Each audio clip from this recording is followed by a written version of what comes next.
여러분, 안녕하십니까?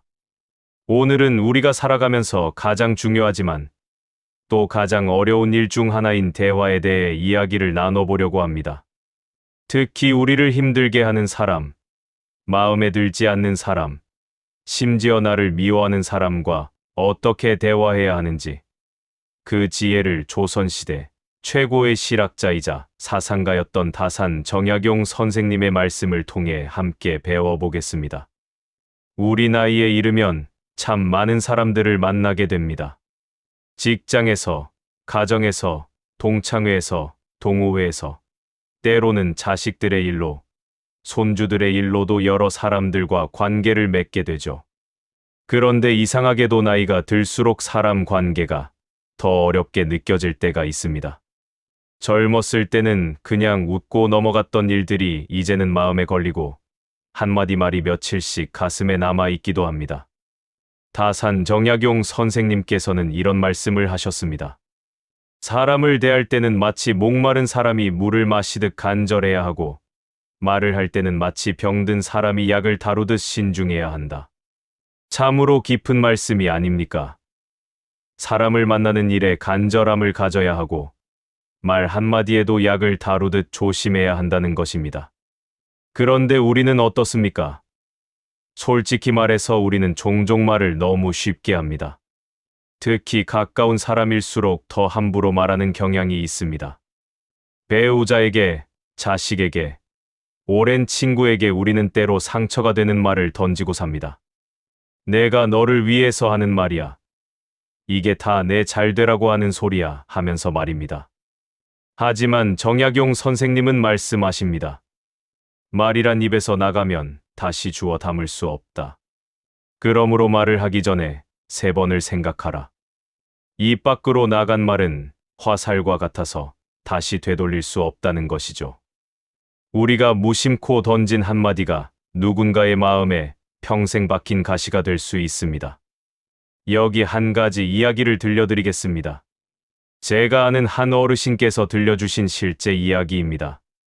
그분은 30년 넘게 한 회사에서 근무하셨는데 퇴직을 몇 년 앞두고 새로 온 젊은 상사와 사이가 좋지 않았다고 합니다. 그 상사는 자기보다 나이도 많고 경력도 많은 그분을 무시하는 듯한 태도를 보였고 그분도 속으로 많이 불편해하셨답니다. 어느 날 회의 시간에 그 젊은 상사가 그분의 의견을 무시하고 다른 방향으로 결정을 내렸습니다.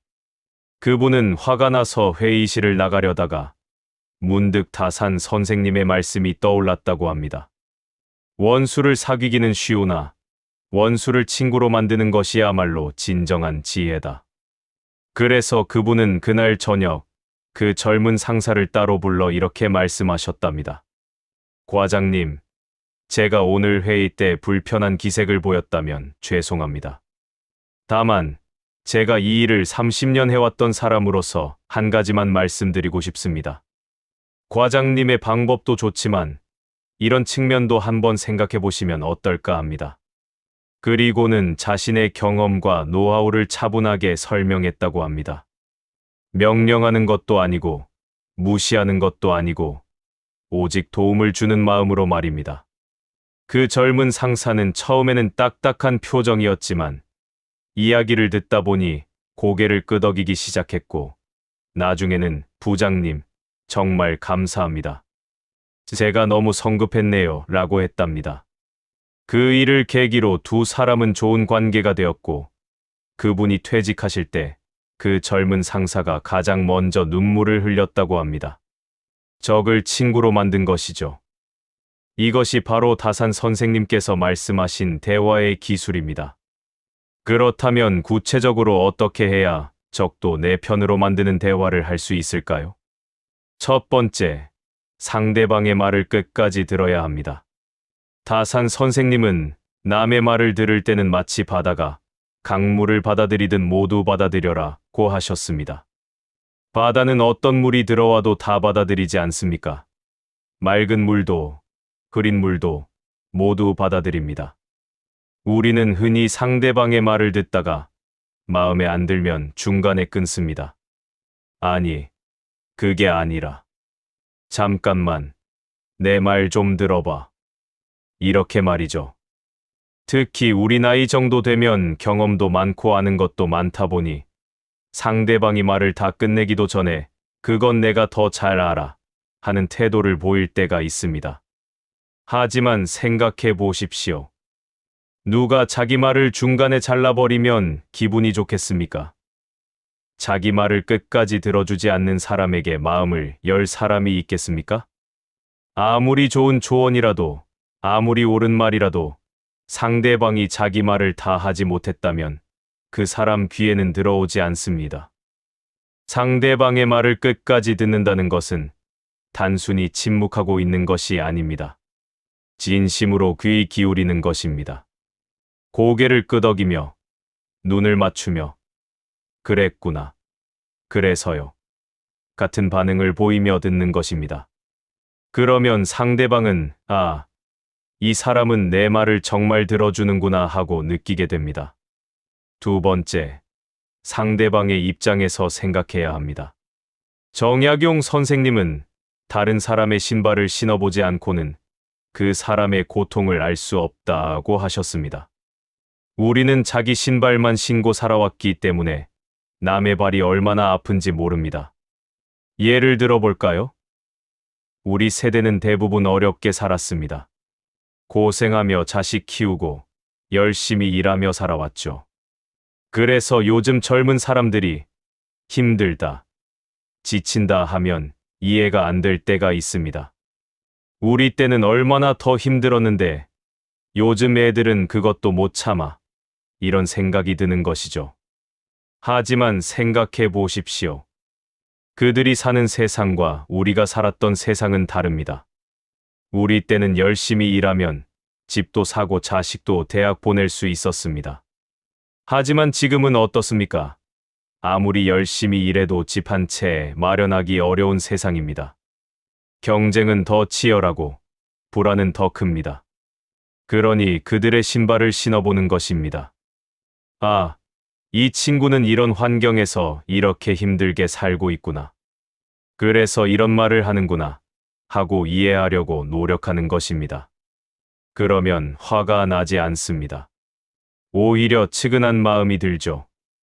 이것은 자식과의 관계에서도, 며느리나 사위와의 관계에서도, 직장의 후배들과의 관계에서도 마찬가지입니다.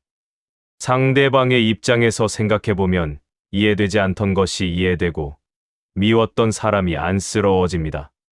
세 번째, 비난하지 말고 이해하려고 해야 합니다. 다산 선생님은 사람의 잘못을 볼 때는 그 사람이 왜 그렇게 할 수밖에 없었는지를 먼저 생각하라고 하셨습니다. 우리는 남의 잘못을 볼 때 그 행동만 보고 판단합니다. 하지만 그 사람이 왜 그런 행동을 했는지, 어떤 상황이었는지는 생각하지 않습니다. 실제로 많은 경우 사람들이 잘못된 행동을 하는 것은 나쁜 의도가 있어서가 아니라 다른 이유가 있습니다. 몰라서 그럴 수도 있고, 어쩔 수 없는 상황이었을 수도 있고, 오해가 있었을 수도 있습니다. 예를 들어, 어떤 사람이 약속 시간에 늦었다고 칩시다. 우리는 보통 저 사람 참 시간 약속도 못 지키네. 나를 무시하는 거야. 이렇게 생각합니다. 하지만 알고 보니 그 사람은 급한 일이 생겨서 어쩔 수 없이 늦은 것일 수도 있습니다. 그런데 우리가 만나자마자 왜 이렇게 늦었어요? 시간 약속은 지켜야죠. 하고 비난하면 어떻게 되겠습니까? 상대방은 변명할 기회도 없이 나쁜 사람이 되어버립니다. 하지만 무슨 일 있으셨어요? 괜찮으세요? 하고 물으면 상대방은 사정을 설명할 수 있고 오히려 미안해하며 더 좋은 관계가 될 수 있습니다. 비난은 사람을 방어적으로 만듭니다. 비난받는 사람은 자기를 변호하기 바쁘지 자기 잘못을 인정하지 않습니다. 하지만 이해하려는 태도는 사람의 마음을 엽니다. 이 사람은 나를 이해하려고 하는구나 하고 느끼면 사람은 마음을 열고 진실을 이야기합니다. 네 번째, 상대방을 인정하고 칭찬해야 합니다. 정약용 선생님은 사람은 누구나 칭찬받기를 원한다. 그러므로 상대방의 좋은 점을 찾아 진심으로 칭찬하라고 하셨습니다. 우리는 흔히 칭찬을 아까워합니다. 특히 우리 세대는 더 그렇습니다. 칭찬하면 버릇 없어진다. 잘한 건 당연한 거고, 못한 것을 지적해줘야 발전한다. 이렇게 생각하죠. 하지만 생각해 보십시오. 여러분은 누군가에게 칭찬받으면 기분이 어떻습니까? 기쁘지 않습니까? 힘이 나지 않습니까? 더 잘하고 싶어지지 않습니까? 우리가 그런데 다른 사람들도 똑같습니다. 칭찬은 사람을 변화시키는 가장 강력한 힘입니다. 비난은 사람을 움츠러들게 하지만 칭찬은 사람을 성장하게 합니다. 특히 나를 좋아하지 않는 사람, 나와 사이가 안 좋은 사람을 칭찬하는 것은 더 큰 효과가 있습니다. 저 사람은 나를 싫어하는데 내가 왜 칭찬을 해? 이렇게 생각할 수 있습니다. 하지만 바로 그렇기 때문에 칭찬이 필요합니다. 나를 싫어하는 사람도 나에게 칭찬을 들으면 놀랍니다. 이 사람이 나한테 이런 말을 하네. 하고 생각이 바뀌기 시작합니다. 물론 거짓된 칭찬은 하지 말아야 합니다. 다산 선생님도 진심이 없는 말은 오히려 해가 된다고 하셨습니다. 하지만 아무리 미운 사람에게도 좋은 점은 있습니다. 그것을 찾아서 진심으로 인정하고 칭찬하는 것입니다. 5번째, 먼저 자기 잘못을 인정해야 합니다.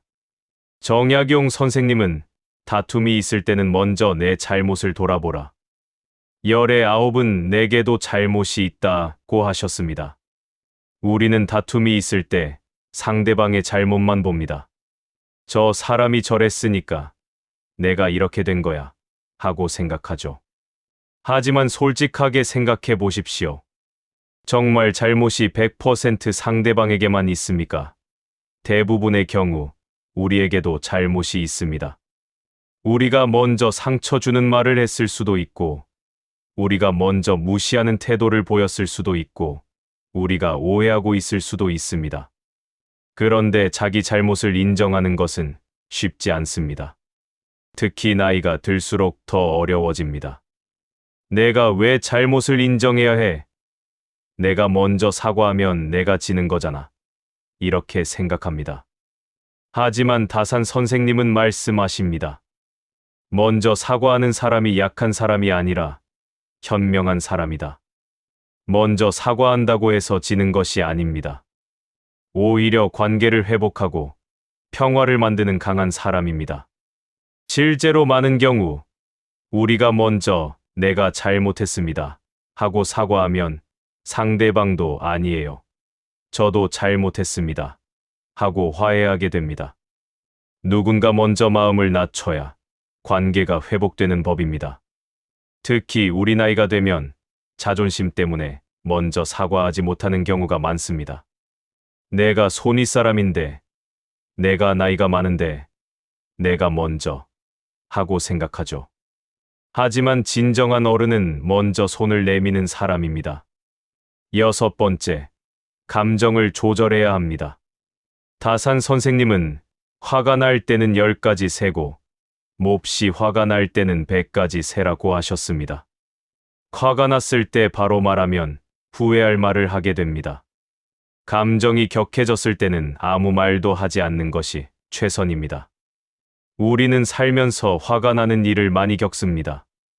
억울한 일도 있고 분한 일도 있습니다. 그럴 때 참지 못하고 화를 내면 어떻게 됩니까? 일은 더 꼬이고 관계는 더 나빠집니다. 그리고 나중에 후회합니다. 그때 내가 왜 그랬을까? 참을 걸. 하면서 말입니다.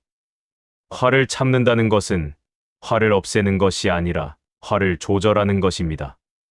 화가 나는 것은 자연스러운 감정입니다. 하지만 그 화를 어떻게 표현하느냐가 중요합니다. 화가 날 때는 잠깐 자리를 피하는 것도 좋습니다.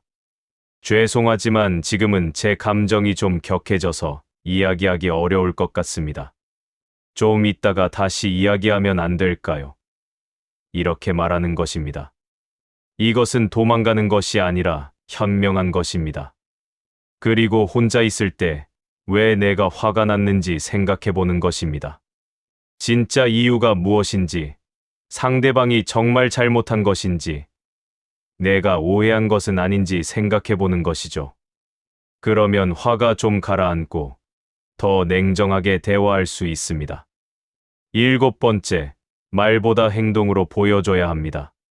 정약용 선생님은 말은 적게 하고 행동은 많이 하라. 100번 말하는 것보다 1번 행동하는 것이 낫다고 하셨습니다. 우리는 흔히 말로만 하려고 합니다.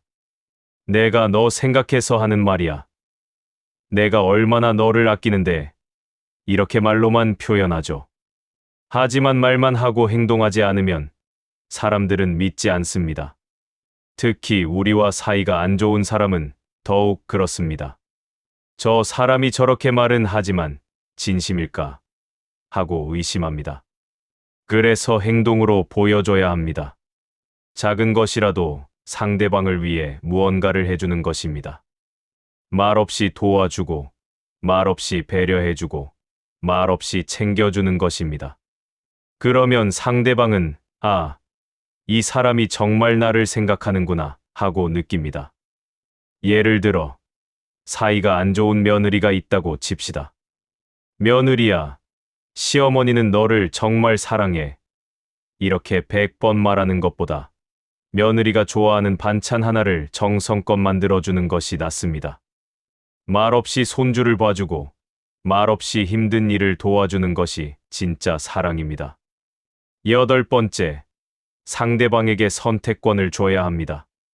다산 선생님은 사람을 설득할 때는 강요하지 말고 스스로 깨닫게 하라고 하셨습니다. 우리는 흔히 상대방을 설득할 때 강요합니다. 이렇게 해야 돼. 내 말대로 해. 이렇게 말이죠. 하지만 사람은 강요당하는 것을 싫어합니다. 아무리 좋은 조언이라도 강요당하면 거부감이 듭니다. 특히 우리 나이 정도 되면 경험이 많다 보니 내가 더 잘 알아. 내 말대로 하면 돼. 하고 강요하기 쉽습니다. 그래서 상대방에게 선택권을 주는 것입니다. 이렇게 하는 것도 괜찮을 것 같은데 어떻게 생각하세요? 제 생각은 이런데 한번 고려해 보시겠어요? 이렇게 제안하는 것입니다. 그러면 상대방은 자기가 선택한다고 느끼고 더 적극적으로 받아들입니다. 자식들에게도 마찬가지입니다. 너는 이렇게 해야 돼. 하고 강요하면 반발합니다. 하지만 아빠는 이렇게 생각하는데 내 생각은 어때? 하고 물으면 대화가 됩니다. 물론 때로는 걱정되고 답답할 수 있습니다. 하지만 그들도 어른입니다. 스스로 선택하고 책임질 권리가 있습니다. 9번째, 때를 기다릴 줄 알아야 합니다. 정약용 선생님은 모든 일에는 때가 있다. 때를 기다릴 줄 아는 사람이 현명한 사람이다고 하셨습니다. 우리는 흔히 급합니다. 지금 당장 해결해야 돼. 오늘 안에 끝내야 돼. 이렇게 생각하죠. 하지만 어떤 문제는 시간이 필요합니다. 특히 사람 관계는 더욱 그렇습니다. 한 번에 모든 것을 해결하려고 하면 오히려 일이 더 꼬입니다. 상대방도 마음의 준비가 필요하고 상황도 무르익어야 합니다. 예를 들어 오랫동안 사이가 안 좋았던 친구와 화해하고 싶다고 칩시다. 그렇다고 갑자기 전화해서 우리 옛날 일 다 잊어버리고 다시 친하게 지내자 하면 어색합니다. 오히려 조금씩 천천히 다가가는 것이 좋습니다. 먼저 가벼운 안부 문자를 보내고 그 다음에는 명절이나 생일에 연락하고 조금씩 거리를 좁혀가는 것입니다. 그러다가 때가 무르익으면 만나서 진심 어린 대화를 나누는 것이죠. 급하게 서두르지 않고 때를 기다리는 것. 이것도 중요한 대화의 기술입니다. 마지막으로 10번째, 진심을 담아야 합니다. 다산 선생님은 기술은 사람을 속일 수 있지만 진심은 사람을 감동시킨다고 하셨습니다.